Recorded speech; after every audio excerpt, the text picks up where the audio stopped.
Welcome to Rider Guide. I'm Mitchell and this is the Gotrax MX1, and it just might be the cheapest mid-drive e-bike on the market. But the real question is it just cheap or is there some substance here? Is it worth the $2,000 price tag? I'm gonna put it to the test in this review and I'll give you my consensus at the end. Let's jump right into things by putting this mid-drive motor through its paces by doing a top speed test. I'll then run down the components and features of this bike. I'll talk about on-road ride comfort, off-road ride comfort. I'll do our hill climb test to see how quickly it can get up our 10% grade hill, and then I'll wrap everything together in my conclusion at the end. Okay, I got a nice stretch here. We're gonna jump right into the top speed test. I've got GPS tracker on my wrist, so we should be able to get an exact speed, and you should be able to see the speed on the screen as well as on the display here. Highest mode, let's see if it actually does 28 miles an hour. Here we go. Gonna upshift quickly here. Oh, a little chunky on the shifting, on the fast shifts. Come on. Give me the speed, give me the speed. 22, 24, 25, 27, over 28. We're at 29 now. Oh, you can feel the motor. It doesn't want to, it's reached the top speed. It doesn't want to go any faster. As you saw, it was a little reluctant to give me a lot of power up front. It really wanted me to get up into those higher gears before it would give me the power. I would have liked to see a little bit smoother power delivery. You also have heard how chunky those shifts were. This is a Shimano Altis derailleur. I'll talk about it more in a second, but it is a place where I've been trying to adjust and get that dialed in, and it just doesn't seem to be able to keep up with really fast, aggressive shifting like that. So let's do a quick rundown of all the components and features on this bike and see what you get for the money. As mentioned, you get this 500 watt mid-drive torque sensor motor. You get a Shimano Altis group set with an 8-speed cassette, which is nice, one more than the 7 that you see a lot of the times. This is very entry level. I would have maybe liked to see one step up, something just a little bit nicer. It has been a little bit chunky and finicky, and I've really been trying to dial this in, and I can't quite get it to keep up with the really fast shifts if I'm accelerating aggressively. You get a pretty generic spring suspension fork here. It's not the best I've ever tried, but it gets the job done, and it's better than just a solid fork for sure. This has 27.5 inch by 2.6 inch wheels, so these are a little bit wider than you normally see on non-fat tire e-bikes. So you get a little bit extra traction, you get a little bit better bump absorption, and overall they feel really good. You get nut hydraulic disc brakes with 180 millimeter rotors. You get a 48 volt, 14 amp hour integrated battery with a key. It's nice to see 48 volt system rather than 36. Sometimes that's a corner that budget brands like to cut, but you get a full 48 volt battery, which is nice, and you're not gonna see as much speed fall off at the end of the battery life. They claim, I think, 35 to 60 miles. They also claim to have tested it, so I will put that to the test and see if you can actually get a full 30 to 35 miles in the highest riding mode. Get a pretty decent, straightforward cockpit layout. I'm gonna jump into kind of the finer details of how it feels to use everything in this cockpit once I jump on the bike itself. But you get a throttle, you get your display controls, a color center display. It's a little hard to read in the sun. It's just barely visible. And then you get a bell and 8-speed shifter up here. You also get a few other small features like this light, this rear 20 kilogram rack, actually really good cable routing and cable management here. And you get aluminum rather than plastic fenders. I didn't install the one in the front, but it does come with a front fender. I don't have it on because, well, look at the weather, I don't really need it. And a pretty decent seat, though the seat post really needs to be longer. I am 6'1" and I have it out at the fully extended position. So if you're taller than 6'1", you might need to get a new seat post. So you're looking at a lot of really normal, generic components, but that's kind of what you expect at a budget option like this. You're really paying the $2,000 for this mid-drive motor, but let's jump on the bike more and see how it feels to ride and if it's worth going all the way to $2,000 just to get a mid-drive motor. Okay, let's talk riding modes now. So this is zero mode, and keep in mind that when you're getting an electric bike like this, there's going to be a lot of added resistance when you're not using the motor.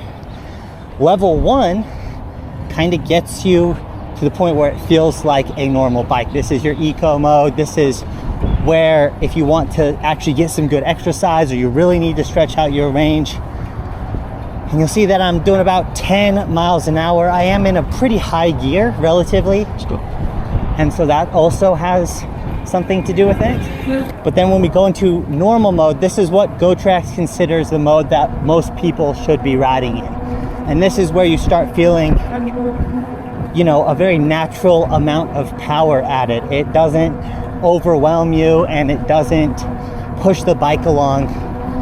It rewards you if you want to pedal faster, more aggressively, but it'll back off real nicely if you don't want that power. And this is something that Gotrax actually has done really well, is giving an incentive to use the lower gears, because I found that with torque sensors, you sometimes want to just put it in the highest gear. And there is some merit to that, to just leave it in the highest gear and have it, you know, fluctuate nicely. But there are some times where you want to have really good range and a really natural riding feel, no matter how aggressively you pedal. So mode 3 is touring mode. And if I'm being completely honest, there's not much of a jump from mode 2, normal mode, up to touring mode. It feels almost identical. It probably offers a little bit more power, but in terms of responsiveness, it feels very similar. So both 2 and 3 are really great natural riding modes. 4 is the power mode, and this is where you finally feel a jump up. You can definitely feel the motor working more aggressively to assist your pedal strokes. You actually do lose a little bit of the finesse you have at the lower riding modes, but I don't mind that because you have a finesse mode and you have a power mode. And even though at the lower end of the speed spectrum, when you're trying to get going, it's a little reluctant to give you power. At these speeds here, when I want power, it'll give it to me right away. Feels really nice. And then boost mode, as you can see by the wattage display here, is almost too much power for a mid-drive. Like, you're starting to feel like it's a hub drive motor. Like, it's starting to kind of push you along. I have found that at the highest speeds, I do get a little bit of free spin with my legs. Usually the motor will catch back on and give you that feeling of pedaling back. As previously mentioned though, you can go down to those lower modes and get a really natural feel, which is nice. Okay, let's talk about ride comfort now and just general ride feel. Let's start with this motor. I kind of covered it a little bit on the top speed run. But the biggest thing I noticed about it is that there's plenty of power there, just is very reluctant to give it to you sometimes. It has the shift sensor, so it tries to match the power to the gear you're in. But sometimes, even if you're giving it a lot of torque, like say you need to slow down and you don't have time to shift, and then you want some of that power back, it can be very sluggish at times. And then it'll ramp up really aggressively as you get up to the top speed. So you know the power is there, the power and speed is there, but it is a little sluggish to give it to you sometimes. Generally speaking, the bike feels very normal. That's the best way to put it. It's not doing anything particularly special. Its whole appeal is that you're getting mid-drive, torque sensor for a really good price. That being said, it still is a $2,000 bike and it's still competing with bikes under it. And there are bikes that are less expensive than this one that have torque sensors. They may be hub drive, right? But you're getting a little bit nicer components and an overall nicer ride feel. This front suspension, while it's not awful, it definitely doesn't feel as good as other bikes that I've tested at the price. Not just mid-drive motorbikes, but just like bikes at $2,000.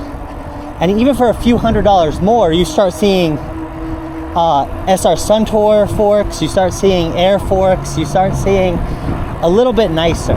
The nice part is that you don't really need suspension with a bike like this, so I'm okay with that. The brakes are definitely a strong point. Nut brand is not necessarily something that a lot of people who don't know electric scooters will be familiar with, but these are some of the better electric scooter brakes, or at least brakes that you often find on electric scooters. So stopping power is really good. They feel really great. This throttle here, while it's a nice throttle, it might as well just be cosmetic, because there's never a time where I feel like I want to use the throttle over just pedaling. And you can't use it from 0 miles an hour, which is kind of like the biggest appeal of a throttle to me personally, is the ability to stay in a higher gear and then start with the throttle and then go into pedaling. The grips they come with are locking, they feel pretty good. And then shifting is definitely a really weak point of this bike. It's a pretty standard drivetrain, right? You're getting, it's an Altis, so you're getting a pretty standard drivetrain you see on e-bikes. The thing is with a mid-drive e-bike, any chunky sort of feel with the shifting is less tolerable, because you're constantly shifting up and down like a normal bike. Like, that's the appeal, obviously, of the mid-drive bike. And so not having a nice smooth shifting constantly, I've been, tweaking with this, adjusting the nuts, kind of trying to settle everything in, and I can't quite get it perfect. So it would have been nice to see them step up a notch on the drivetrain. The dimensions on this bike are pretty good. These handlebars do feel like they're a little bit more forward than you normally see. Sometimes when the bars are this far forward, you see a little bit of a curve back, since this is a step-through bike and is very much, a casual bike. This isn't trying to be a mountain bike, trying to be anything but like a casual commuter / cruiser. So it would have been maybe nice to have the bars just a touch closer, or a little bit of curve, but overall it feels totally fine. The bike overall is relatively noisy as well.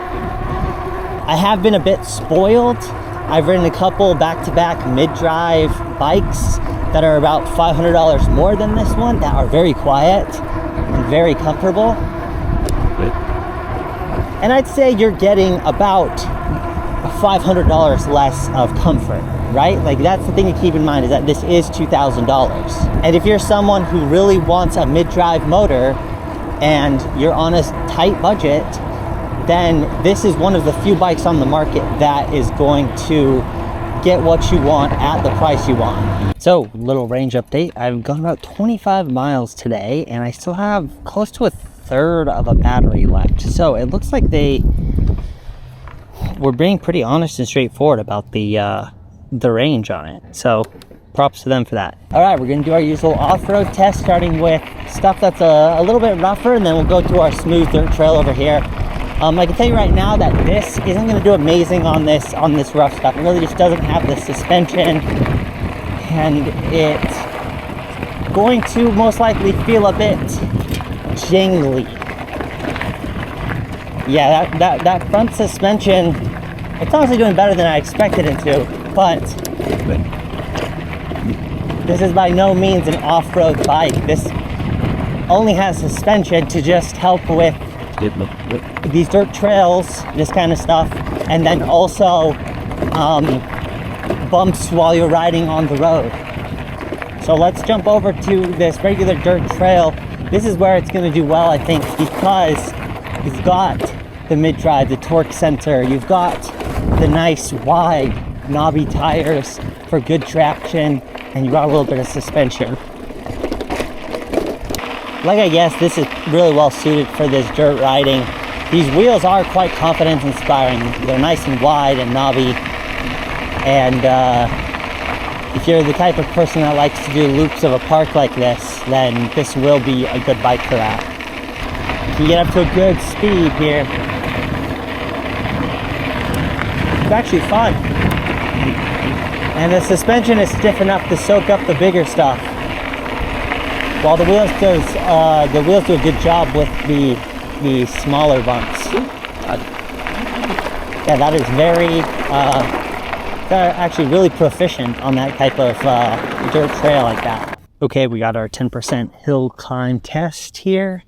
I'm curious to see how this does, because the biggest thing I've noticed about this bike is that it's reluctant to give power starting from 0. So I'm curious to see if that's going to bog it down, because it has the power to do really well on this climb. It just is a matter of how much power it's going to give me early on. Ready? 3, 2, 1, go. Starting out in a really low gear 2 here. Picking up speed.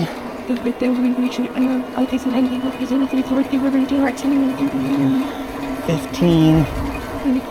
About 15, got to 15 pretty quick. It's given all the power it's got here.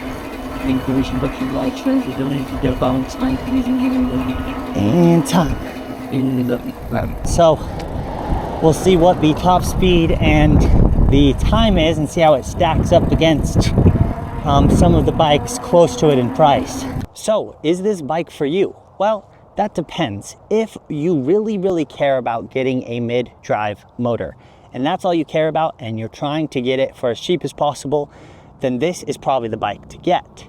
However, there are a few bikes less expensive than this that have a torque sensor and hub drive motor, and if all you want is that torque sensor feel, I actually think that there's a few options less expensive than that feel better to ride and have nicer components. Also, if you're really wanting a really nice mid-drive bike and you're not on a super tight budget and you're willing to go up maybe $500 or $600 more than this, then there are options that are worth the upgrade, in my opinion.